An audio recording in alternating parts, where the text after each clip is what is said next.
is a Douglas fir tree, so it's quite a sort of Christmassy type tree, which is what I'm going to have a go at. I'm going to do one in the distance, how I would approach it in the distance, and how I would approach it more detailed in the foreground. So I'll go through some colours with you. The first thing I'm going to do is just wet the area where I'll be coming in with the colour, just so that it's got time to settle. So I've got three colours here. I'm using today a lemon yellow, ultramarine blue and a sepia.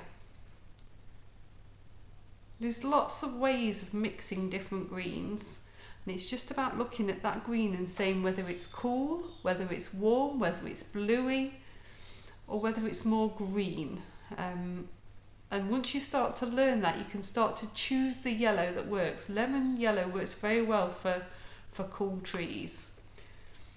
You obviously don't need a lot of a blue, so you always start by mixing the yellow first and then you add the blue. So that's just the lemon yellow with a touch of ultramarine blue.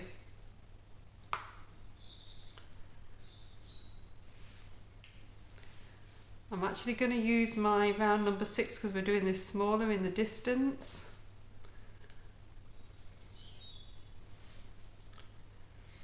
And then you're going to look at the shape of the tree. And it's quite wispy. It's coming out either end, upwards and outwards. So we're going to follow that line. Remember, wherever you take your brush off, you'll get a flow of that paint coming out. So you need to really think about where you're releasing your brush. You want to release it towards the middle. If this happens and you've released it in the wrong place, then I'll show you what to do in a second. But I'm doing that same sort of curvy motion.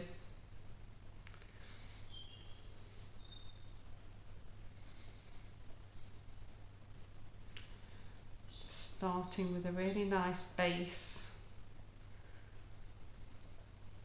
for a distant tree.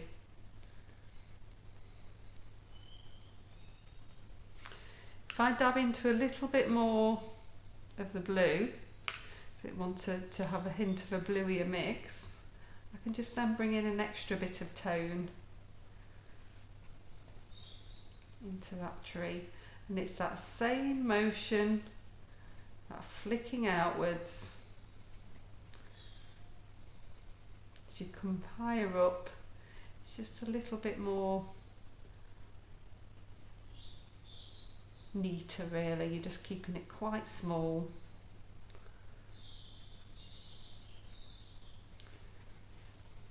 If I rinse and brush out, so where I had that explosion of the colour, just with a nearly dry brush, I can just lift into that and just break that up, because it was quite a big hefty chunk. There's one there as well. So there's always ways and means to blend it a little bit.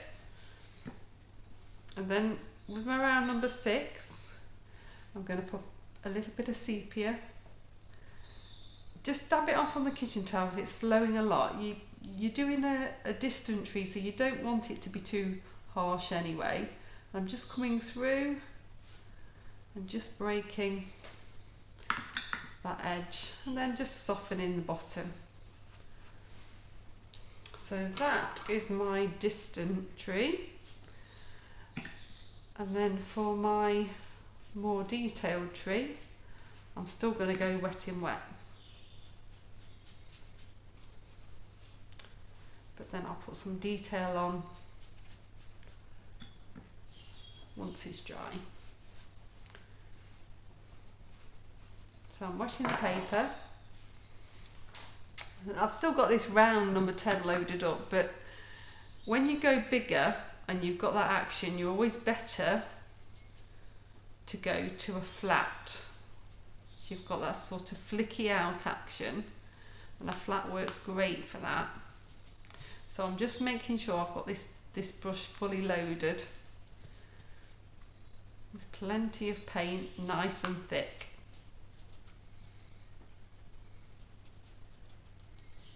I'm going to use a combination of two brushes because I can't do the pointy bit with the flat.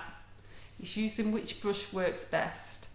So as I'm doing this, I'm rolling the brush, so up and down, and I'm working left to right,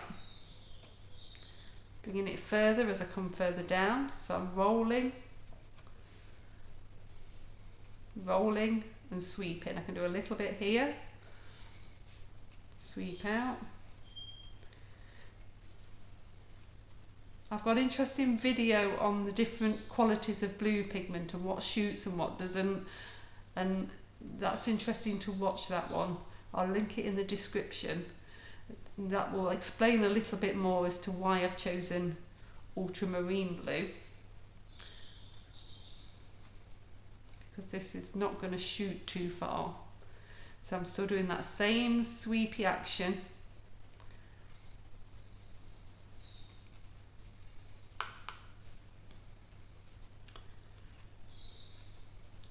It's becoming less and less now, less sweepy left and right.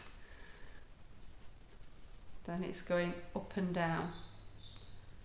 So I'm curving, rolling the brush, creating that angle. Now I can swap down to my round number 10 and just dab to create that top.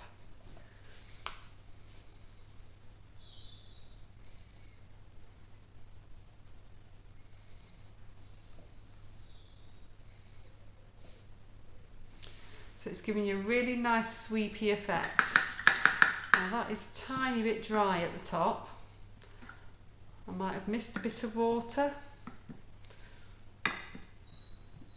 So I'm just cleaning off this brush. You can see there's a lot of yellow in here. And if I just then with a damp brush can just touch into that, just make sure that that isn't too hard an edge. That same darkening of the colour now, so that's going to give an additional tone. So that's added some ultramarine blue into the mix, and then I'm sweeping.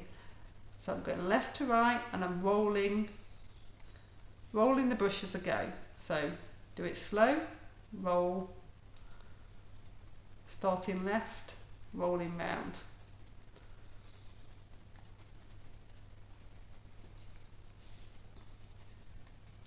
Down here you're just going this way. It's giving you amazing variety. By using the brush at different angles, it makes it look so much more natural. That rolling effect between your fingers is really important.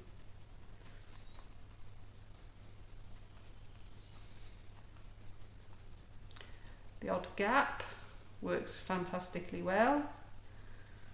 Just remember you're getting smaller as you come up. Now I'm going to swap down to around number 6 at this point. Just pop in a little bit of detail towards the top.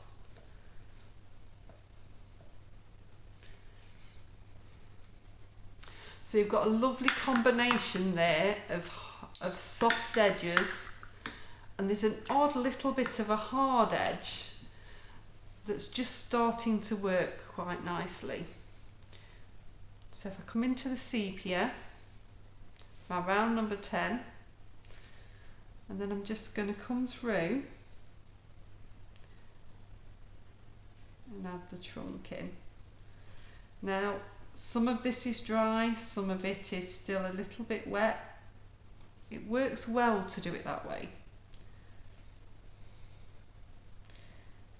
Hard and soft edges together work well. You're just following your picture reference. You're not copying, you're following. You need a reference as to what this tree looks like.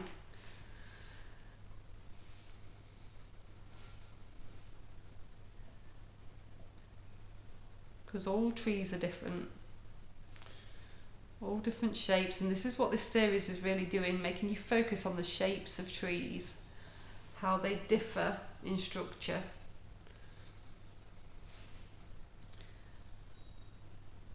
so they always get wider as you get in towards the bottom.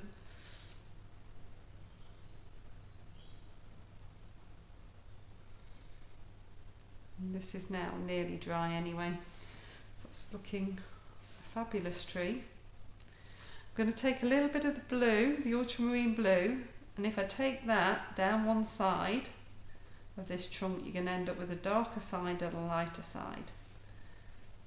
You can just dab that on the thicker bits. You don't really need to go all the way up, but it's just enough for it to hold together as the darker side of the tree. And use a little bit of the green at the bottom.